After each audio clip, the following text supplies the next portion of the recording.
Coral reefs are like the rainforests of the ocean. They are incredibly biodiverse areas found in waters with little or no nutrients. Over millions of years, the cumulative work of tiny coral polyps has built vast formations that support the living corals and huge numbers of other plant and animal species. Some of the polyps have a mutually beneficial relationship with a special algae. This makes the coral part plant and part animal. Like so many of Earth's complex ecosystems, coral reefs are under stress.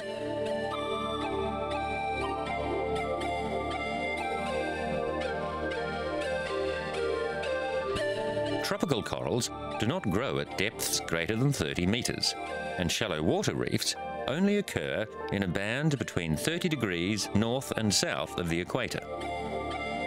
Primitive coral reefs first emerged about 500 million years ago. Today, reefs are threatened by overfishing, by pollution, and by increased levels of carbon dioxide that is making the ocean slightly more acidic. Recently, the coral reefs of the Isla de Coco, off the coast of Costa Rica, became the focus of an expedition by a consortium of Latin American and New Zealand scientists. In the early 20th century, the region was frequented by treasure hunters, searching for the riches rumoured to have been left behind by sea pirates in the previous century. Scientists aboard the Proteus expedition say that around 90% of the Isla de Coco reefs died in the early 1980s, when the Pacific's Southern Oscillation Index, also known as El Niño, resulted in a rise in the Pacific's surface temperatures. The reefs are some of the most extensive and richest coral formations in the Southeast Pacific, with 32 different species of coral and unusually large gatherings of pelagic sharks. Recent evidence also suggests that the zone plays a critical role as a distribution centre for the eggs of marine species coming from as far as the Indo-Pacific region. The scientists are making an inventory of the marine life in the area to analyse how far the reef has recovered in the last few decades. The cold waters off the Scottish Hebrides are home to a unique cold water coral ecosystem. A joint research expedition between the Scottish Association for Marine Science and Greenpeace has been examining the reef 150 metres below the surface off the island of Mingulay. This is very cold water, and the research team use roaming cameras to learn more about the site. The reefs have been formed by a single species of coral, Lophelia pertusa, which developed since the end of the last ice age 8,000 years ago. Deep-sea cold water coral reefs are found around the world, but very little is known about them. Many have been badly affected by destructive fishing practices. The Scottish team wants answers to basic questions, like what the deep-sea corals eat and how much energy they need for their different functions of life. Knowledge gained here may help protect similar cold water reefs. Australia's Great Barrier Reef is the country's most valuable tourist asset, so it has been declared a marine sanctuary. Tourist activity is concentrated in certain areas, like Agincourt Reef. Every year, tens of thousands of visitors come to the area, but some say these numbers present a threat to the reef's delicate balance. The tourist industry generates more than 4 billion Australian dollars annually, so dive companies, boat operators and the local resort industry are all keen to protect the reef. Now, researchers are starting to realise that protecting the reef could have a different commercial benefit. They have found that corals convert damaging ultraviolet light into safer and more useful forms of energy, and they've managed to isolate these properties for use in future sunscreen and cosmetics. Many subtle claims, including skin protection, are made for these products, but a genuine sunscreen without a heavy oil base is very attractive to cosmetic manufacturers. Australia enjoys a beach culture, but the country also has one of the highest rates of skin cancer, directly linked to exposure to the sun. The proteins that protect coral from ultraviolet light also give it its vast array of colours. Marine researchers at the University of Queensland have isolated these proteins and have been trialling their use in a new generation of sunscreen products.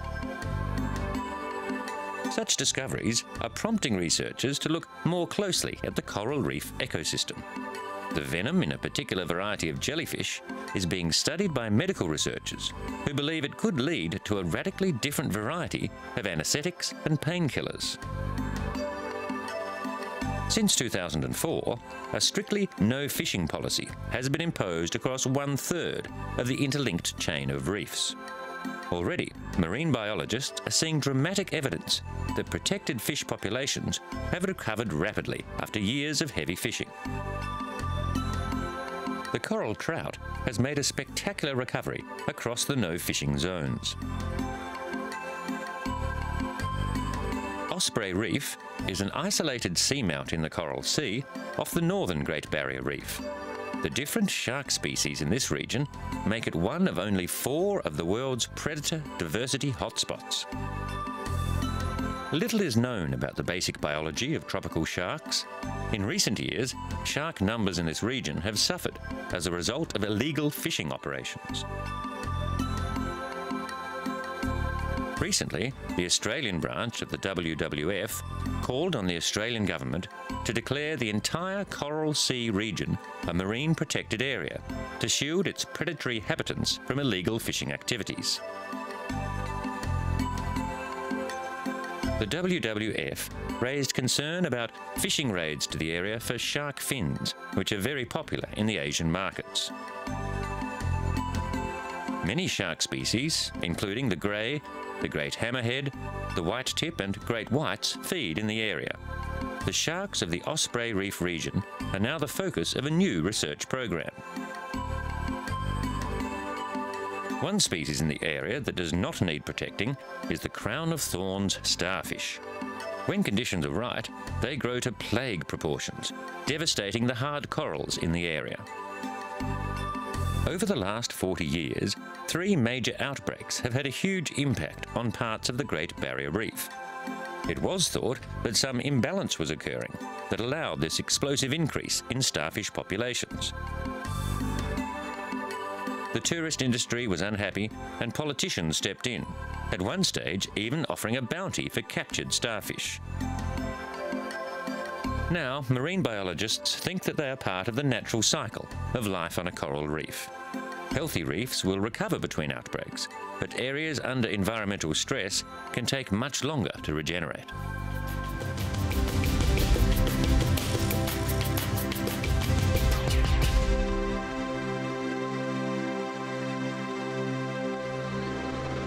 The largest archipelagic nation in the world, Indonesia has more than 17,500 islands and a coastline of around 81,000 kilometres. The country's coral reefs cover about 7,500 square kilometres, but these coral reefs are shrinking rapidly through a combination of global warming and irresponsible fishing. Coral bleaching occurs when rising temperatures expel tiny algae from the coral. The coral's colour and food come from the algae called zooxanthella, and when they disappear, the coral turns white. Only 10% of bleached corals survive. Marine scientist Kutut Sudiarta discovered widespread coral bleaching in the reefs surrounding Bali. But the news from Indonesia is not all bad. In a recent survey, Conservation International has identified 2 new types of shark, a previously unknown flasher fish, and 20 new species of corals in seas off Indonesia, confirming the Western Pacific as the richest marine habitat on Earth. They urged more protection for seas around the Bird's Head Peninsula at the western end of New Guinea. Local factors such as mining can pollute the seas, and the particularly irresponsible practice of dynamite fishing smashes coral reefs. Among other finds were 8 previously unknown types of shrimp and 24 new species of fish, including 2 types of epaulette shark. The survey region, covering about 18,000 square kilometres, had a greater concentration of species than Australia's Great Barrier Reef. Indonesia's Fisheries Ministry wants to increase the number of marine protected areas, currently covering only 11% of the area around the peninsula. Other threats include the expansion of human populations in the little developed region, as well as both logging and mining on the steep coastal hillsides that result in muddy sediments that can choke corals. Indonesia is home to 488 species of the 500 reef species in the world. The Great Barrier Reef, covering an area 10 times bigger, has slightly more types of fish, 1,464 species, but just 405 species of coral. In eastern Indonesia, at the north of Flores Island, the remote area of Riung is naturally beautiful, but it is one of the poorest provinces in Indonesia. There is no oil, gas, mining or industry here. The land is poor and little grows except rice and coconuts. Many women weave traditional fabrics, which take a month to complete each. The people of Nusa Tenggara Timur province are working with environmental organisations by replanting coral reefs and mangrove forests. Here, fishing vessels come ashore after a long night at sea. Sometimes the catch is plentiful, sometimes there's nothing. In the past, a deadly mixture of kerosene and nitrate was used to bomb the reef and ensure a plentiful catch of fish. Now, the fishermen have different ideas. The WWF has regular meetings with the fishermen, and together they discuss their long-term needs and how best to look after the area.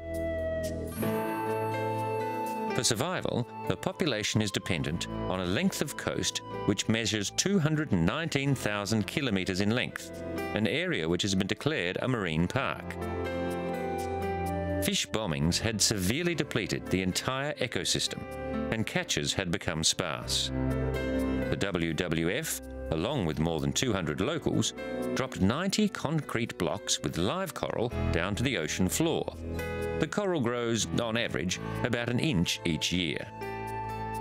After a year, fish populations are starting to recover, and the area is already attracting tourists. In the past, mangroves at the edge of the sea were also chopped down. They are essential to stop soil erosion and also act as a breeding ground for fish. The WWF, along with the community, has embarked on an ambitious replanting program. Children replant mangroves with enthusiasm. A seed is taken from a mangrove tree and placed in a small pot with wet mud. It is left for 6 months and then replanted on the beach with a 90% success rate. In Riung, a new environmental awareness is dawning. The people want any kind of development to involve all levels of society. Yet, despite improvements, some areas of the reef will take years to recover.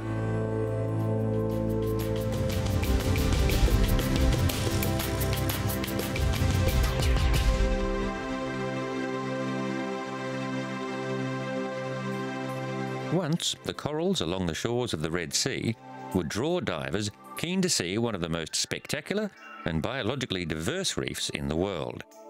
Nowadays, these corals are facing extinction, along with the colourful translucent fish, because of a lucrative fish farm industry in the region's waters. Only 30% of the corals and the wild fish life in the area remain. Zalul, an environmental group, has been conducting a campaign, including lectures and the distribution of underwater footage, presenting the destruction of the coral reef. The fish farms located in the Gulf, breeding 5 million fish a year, are the major source of organic pollution that has been killing the coral reefs. The reefs had sustained damage for years, as Eilat and the neighbouring Jordanian Red Sea resort of Aqaba grew from isolated desert outposts into tourist boom towns. but experts claim that the most severe damage began in the early 1990s, after fish companies started large-scale breeding programs. When the fish farms were established, the reefs should have regenerated as a new sewage plant began to treat waste generated by the growing resort population. Instead, coral degradation accelerated, and new coral growth dropped to near zero. Marine biologists say that fish cages, which have continued to increase despite huge opposition, have been excreting large amounts of nitrates that encourage plankton, the enemy of corals, as they make the seawater murky, blocking sunlight, which is essential for coral survival. A report by international scientists found the fish cages were contributing to around 90% of nitrates entering the sea around the resorts. For years, the fish farms continued to deny any direct link with the coral decline, saying that this form of aquaculture is actually environmentally friendly because it eases the pressure on wild fish populations. Their opponents worried that before exhaustive studies could prove the link between the coral's decline and the fish farms, the corals would have long disappeared. The connection between a high concentration of nitrates and the decline of corals is widely accepted by marine scientists. Experts were vocal that the reefs could only be saved if the fish farms were eliminated, or at least relocated to ponds that would allow the treatment of their waste waters. The reefs in Aqaba, or along the adjacent Sinai Peninsula, are in far better shape than those off Eilat, despite thriving tourist industries. Finally, after years of political agitation, the fish farms are closing, but marine biologists fear that it may be too late. The reefs have been devastated, and conditions that will encourage their recovery and regrowth can only be viewed in filtered aquariums.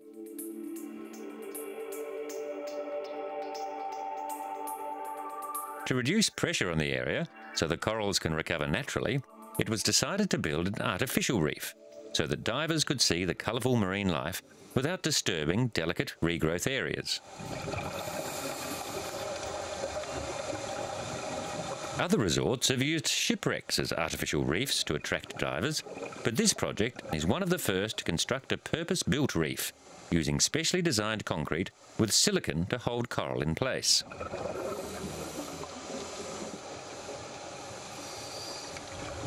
The artificial reef is the size of a small house, made up of 6 concrete blocks, each weighing 4 tons. To help with the regeneration, marine biologists are growing rare species of coral in nurseries and hope to create a flourishing community within 5 years. Without positive human intervention, the same regrowth could take as much as 100 years. Thousands of divers and snorkelers flock to the popular Red Sea resort region to marvel at the spectacular ocean life attracted by its coral reefs. But intensive diving will hamper the coral's recovery, and researchers wanted to protect it without restricting tourism in the popular area. Hulking blocks of concrete might not appear attractive, but after just a few months in the water, the reef has already attracted more than 20 species of fish, and as time passes, the corals will spread across the whole structure. The artificial reef, near Eilat's popular Coral Beach diving spot, was started as an experiment, but researchers say if it proves a hit with divers and protects the reef, it could be replicated elsewhere.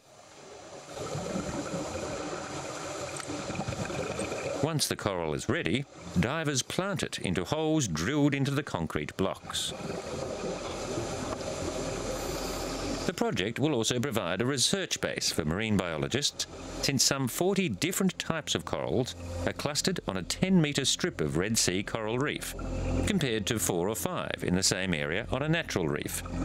The reef's developers are not trying to imitate the natural community, rather they are attempting to give advantage to rare species on the verge of extinction.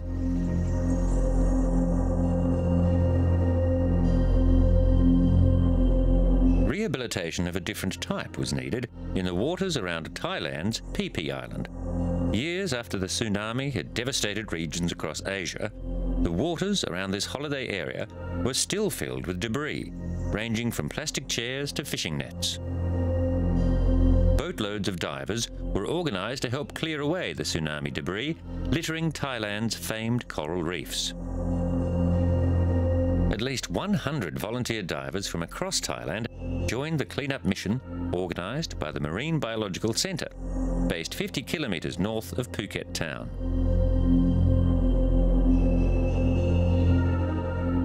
Recreational divers working 9-to-5 jobs strapped on their diving gear to survey the damage around Phi Phi Island to plan the massive cleanup effort. Marine experts said the overall damage was not as bad as initially feared, and that nature's own cleanup process had already started. Initial surveys suggested some of the reefs around Phi Phi Island, which attract thousands of snorkeling and diving tourists each year, had escaped unscathed. Large chunks of coral did snap off in some areas with the force of the rushing surge of debris, but most of the reefs were still alive and would continue to grow. While the tsunami rose to a height of up to 11 metres above normal sea levels when it crashed ashore around Phi Phi, under the surface of the water there appeared to have been relatively little movement. Local dive companies, dependent on the thousands of leisure divers that flock to the area each year, fear rumours of wrecked coral will drive them out of business. While shallow reefs were damaged, they say the spectacular deep water corals are still pristine. Biologists say the rich underwater ecosystem around Phi Phi will continue to support the variety of marine life that includes eels, sea snakes and turtles. In the long term, local conservationists are hoping the disaster will slow the rampant overdevelopment on Phi Phi Island. The clearing operation was a success, with huge amounts of junk removed from the waters. After the disaster, most of the buildings on the island lay in ruins. People are hoping that the recovery of the island's tourist infrastructure will happen in a more planned manner.